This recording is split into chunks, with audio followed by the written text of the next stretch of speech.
Hey everyone, what's going on? It's your boy Fire Ice Talon here. I've been getting a lot of requests from people over the years, especially just in general, on what builds I run when I play my characters. I've had a lot of people comment and ask, watching my videos and stuff, what I'm running when I play my characters. So I figured now's the time to just start showing what I use. And sometimes I show what I use in the videos, I'll put the cursor over the items or whatever. But I want to do something a little more fundamental and show you guys what I'm actually running on my characters. Because I do mix it up a lot of the time too. What I point out in a video is maybe what I'm using that game, but not necessarily what I use all the time. It just depends on my mood. I mean, that's one of the beauties of Diablo, is that you can play the character, all three characters, in so many ways, and there's so many builds that are viable, even on the higher difficulties. So it all just comes down to preference. There is no particular best build per se for any of the classes, really. It really just comes down to preference. I mean, you do have items, specific items that are better than others, obviously, for each slot. But you can play the same build in a few different ways, and you can use a few different items per slot, for instance. So I guess we'll start today with my favorite class, which is the Rogue. I have my main character here, Fire Ice Talon. Had these characters for many years now, especially this one. Played them to death. But I guess it's time to show what builds I use now when I'm playing my characters. So let's get to it. I guess I should say up front too, I'm only going to be going over PvM builds right now. So these videos won't concern themselves with PvP right now. There's a PvP guide for items on the Fresh Meat blog, which is ran by Shade. So you can check that out if you want to see what the typical PvP builds are. But for now, I'm just going to stick with PvM and the builds I run on my characters for that scenario. So right now, this is Fire Ice Talon, and right now I have her. This is what I would just call her standard high armor class build, all-purpose build, if you will, that I run if I just want to dominate and play through a game really fast. So, and I'll explain too why I choose these particular items. It does come down to personal preference once again. So let's start with the bow. This is an Emerald Bow of the Heavens. As you can see, it has perfect rolls on it. Very rare to find one with any stats, really. I got super lucky and got this to drop with perfect rolls. What's so great about this bow is that because of the rogue's inherent fast attack ability compared to the other classes, at least in terms of physical damage, using Heavens on the bow slot is particularly useful compared to the other classes using a melee weapon. Because when you use Heavens on the melee weapon, you can't really stun advocates and stuff like that, even on a warrior. So when you're using Heavens on any class for that matter, on a melee weapon, it's not as beneficial as it is on a bow, because a rogue stun locks all opponents, regardless of what bow she's using, whether it's with all attributes on it or not. A swiftness bow does stun better. You can stun multiple opponents with it at once. But that's kind of just an extra benefit of using that bow. But it's not like a must to absolutely use it. Like if you want to stun mages with a warrior, you have to use a King's Sword of Haste or some sort of haste weapon to achieve stun lock on mages. With a rogue, that's not the case. You can use a Heaven's bow, and the all attributes boost is massive for a rogue, because rogues need damage, in my opinion, compared to a sorcerer or a warrior, which are kind of more powerhouse classes. Rogue is kind of more versatile, but she doesn't have the same damage output as a warrior or a sorcerer does. But the attributes bonus on a bow is huge, and then you get the resist all, which is really nice, because it frees up a jewel slot for mana. Because if you were using a damage based bow like Savage Heavens, which is also a good choice, or a massive bow of swiftness or something like that, or even an elemental damage bow, and you want to retain high AC, you would have to use 2 obsidian jewels to achieve max resistances. And that's perfectly okay. You still have a pretty decent monopull with that. But by equipping a Emerald Heavens bow on, or if you find Obsidian Heavens, which is a little easier to obtain than Emerald Heavens, that works too. If you're using an Obsidian or Emerald Heavens, it's just nice because you're able to gain, up to 60 mana on a jewel slot, which is a lot. And with my style of play, I play very fast and aggressive, so this is kind of my go-to main build. And that's what I centered around is this bow. It doesn't do as much damage as a massive bow of swiftness or an elemental bow or a Savage Heavens or something like that. But when you're talking about a level 50 fully geared rogue, at this point your character damage means much more than your weapon damage does. So the loss of damage is it's a very, very small price to pay for the mana gain. If we go to the plate slot here, this is this is obviously an awesome plate of the stars, in my opinion, is the absolute best plate for a rogue, in my opinion. But an awesome plate of sorcery or an awesome plate of harmony, or even an awesome plate of precision are also very good choices. I like stars best because it gives you an all-around boost, just like the bow. You get mana, damage, HP if you're running that, to hit everything. Just an all-around boost from this plate. This one has perfect rolls. Most of my gear now at this point does have perfect or very near perfect rolls from just years of playing and grinding and farming. I got very much into PvP over the years, competing, with other crazy guys like me, that had the top end gear. And so having, the best possible gear when you're highly into PvP is pretty much a must. But also just, what can I say? I'm just a D1 fanatic, and I went crazy over the years, did tons of farming to get the best gear possible, and basically got everything I wanted. But yes, this is the plate right here, in my opinion, to use for a high AC build. Like I said, awesome harmony, awesome plate of sorcery, or even awesome precision are also very good choices. I prefer stars on rogue. That's just my personal preference.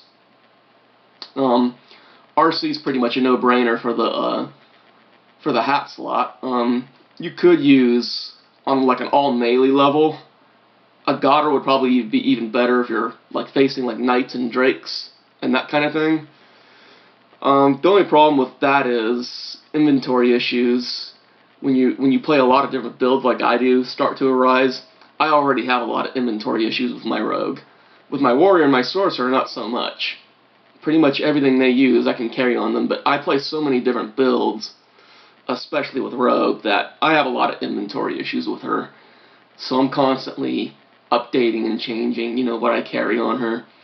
And I've kind of settled for, well, I'll show you in a bit, but I've settled for now on a particular set of items that I use a lot. But the Royal Circlet is the best all-around hat in the game for pretty much all classes, for almost any build, unless you're playing like an artillery mage or something like that, when you would use a thinking cap instead. But the Royal Circlet is the way to go. 10 all attributes, 40 mana, 40 armor class. I mean, this is an incredible item. And that's saying something, because uniques in Diablo 1 are kind of, most of them, with the exception of a few, they kind of leave much to be desired, if you ask me. But this is definitely one of the better ones. It's basically a holy serpent's Drake's crown of the stars, basically. And that's just, there's not a better helm in the game for most builds.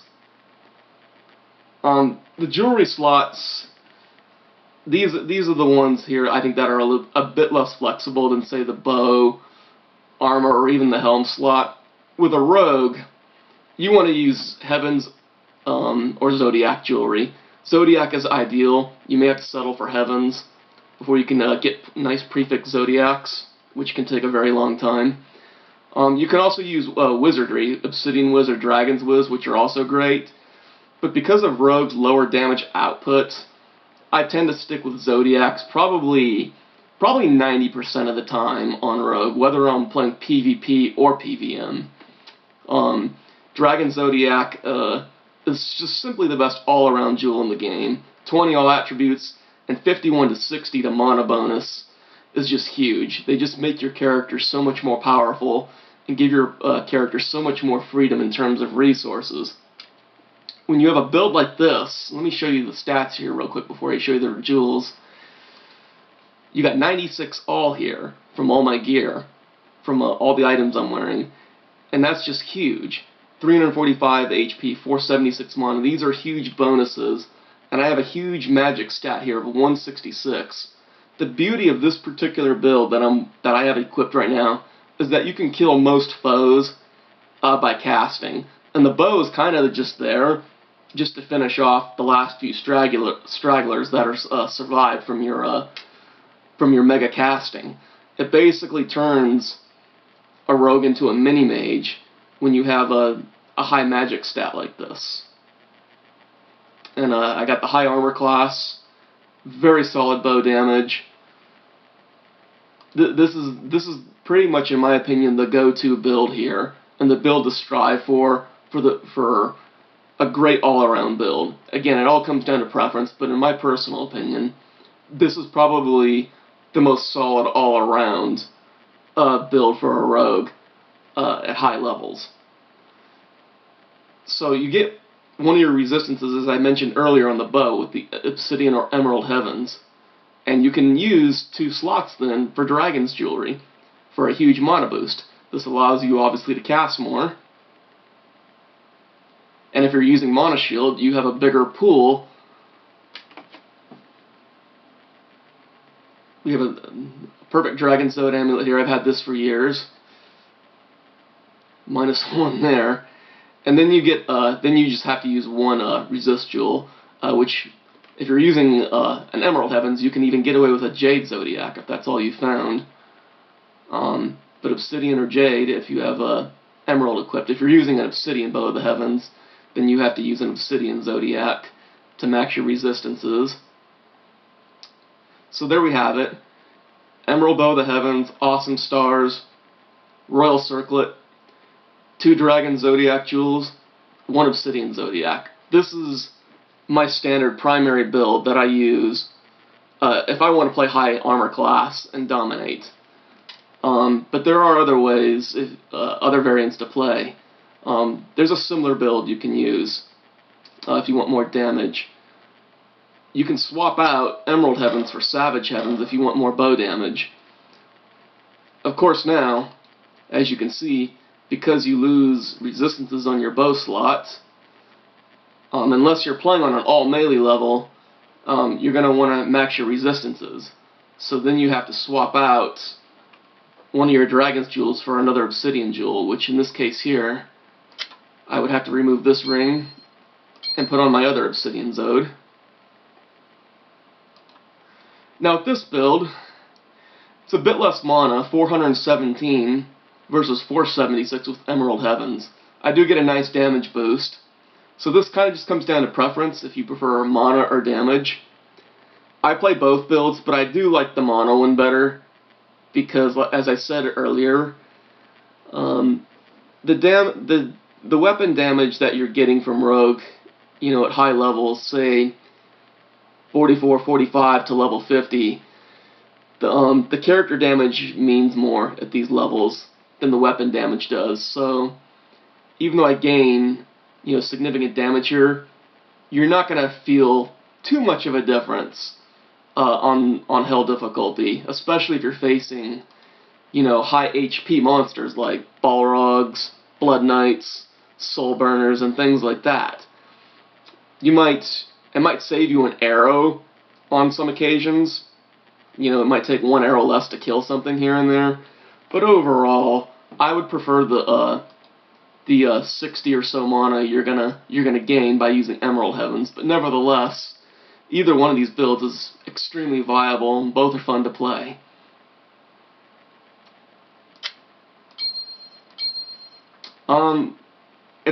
It's probably, I'd say about half the time I play a high AC build. It just depends on how I'm feeling that day.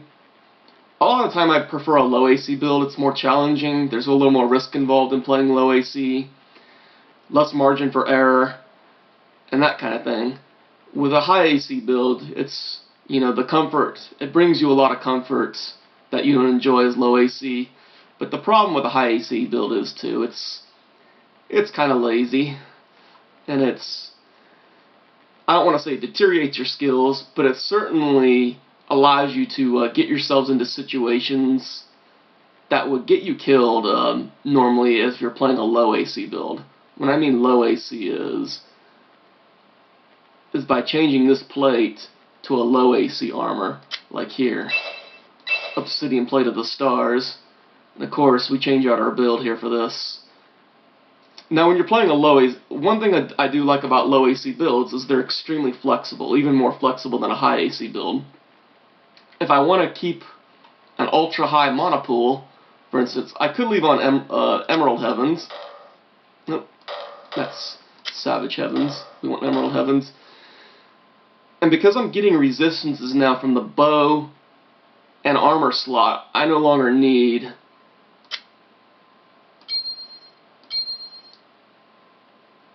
resistances on the jewel slot. So that allows me to use 3 Dragon's Jewels now. And this just gives me an enormous mana pool. As you can see here, 535 mana, all max resists. Same damage as my high AC build. It's almost the same build really, except you're low AC and you just have to be careful not to get stun locked.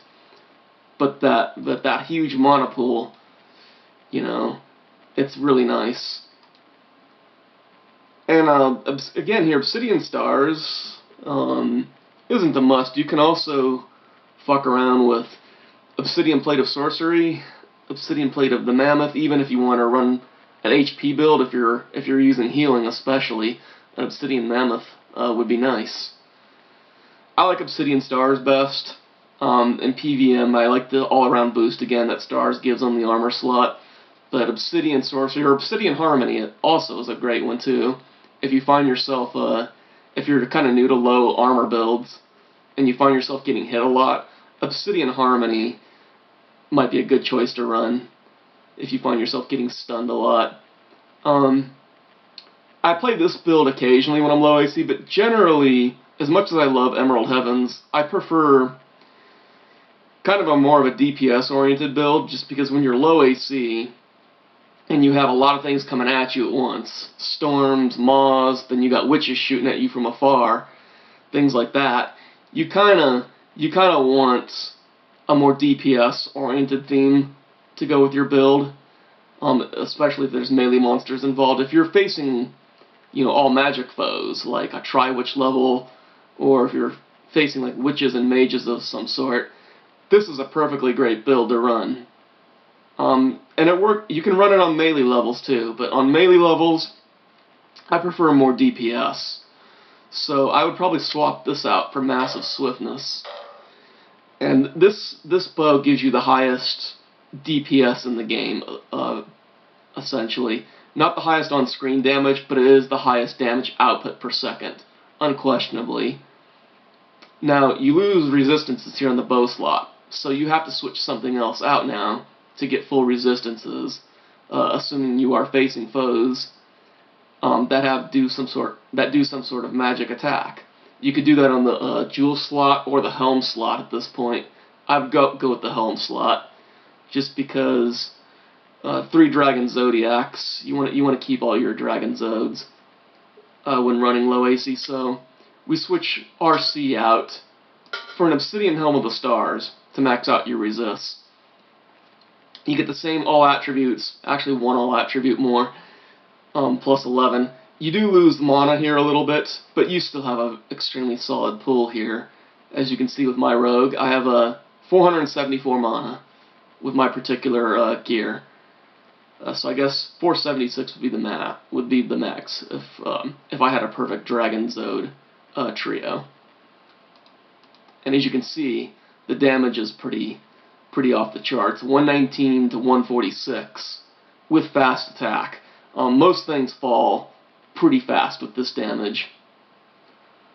And you could still run Mono Shield or HP here. It's totally up to you. For years I ran HP build for many years, playing this same build actually. But I've gotten older. I'm not as fast as I once was, so I run pretty much Mono Shield most of the time now. It's safer. It's not as efficient as HP and using healing, but it is safer. It just comes down to personal preference. Either one is perfectly viable. You could even take off Massive Swiftness, and again use Savage Heavens. This gives you a little more raw damage than Massive Swiftness, but not as much DPS. But you do get a little more mana and HP boost. 496 mana, 346 HP.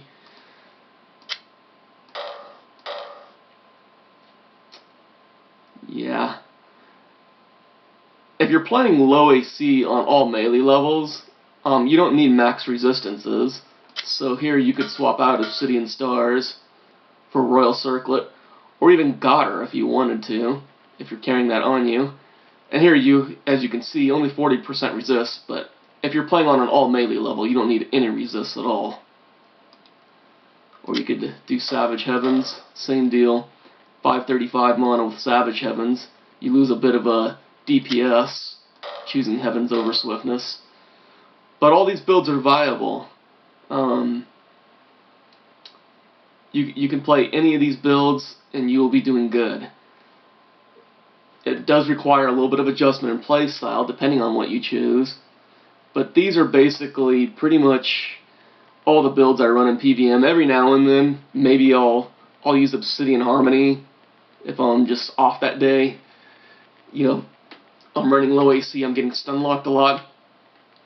Maybe I'll run Obsidian Plate of Harmony instead of Stars. Obsidian Source is also a good choice to run. Gives you a little more mana and a higher magic attribute if you cast a lot. Running Obsidian Source can be pretty useful because it gives you a little more accuracy, in particular with Fireball, than Obsidian Stars does, but Obsidian Stars is the best all around in my opinion. So there you have it. I'll just give you the quick rundown here of what I'm wearing. Obsidian Stars if you need full resists, which most of the time you do. You can even run an Elemental Bow build, like if you have a Merciless Burning or Thunder, and you can see the damage. This on-screen damage, by the way, that doesn't count the 1 to 16 fire damage, or the potential so-called critical hit damage that these bows, some people call a bug. It's never been established if that bug was intended by Blizzard to occur or not, but as many people know, these bows, Merciless Burning and Thunder, have the ability to do unusually high damage from certain angles.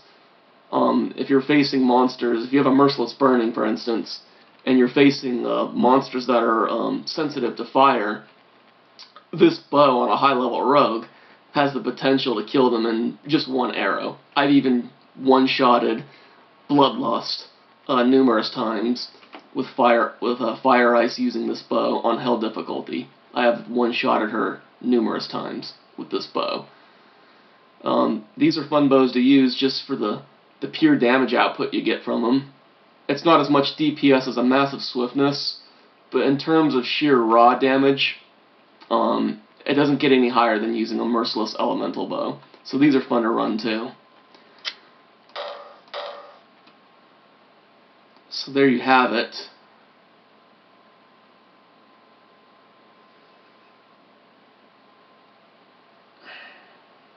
That's pretty much most of the builds that I run on Rogue. Sometimes, every now and then, I will fuck around and use a really exotic HP build, maybe, similar to this, but in the helm and armor slots, maybe I'll run 2 Obsidian Mammoth items, an Obsidian Helm of the Mammoth, and an obsidian armor or mail of the mammoth, just for a high HP build.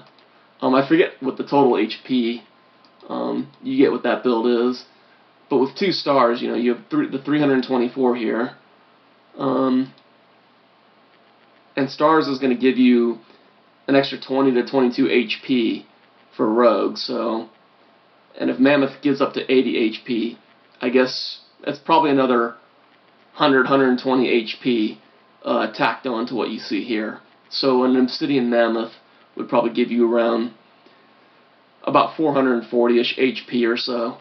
You would lose some mana, obviously, from losing the all attributes, and you would also lose some damage, but nothing too significant. But that's all the builds basically I run on my rogue. I'll do a video of this for warrior and sorcerer as well. Hope you guys enjoyed this and found it informative. I will see you guys on battle.net. Take care, guys.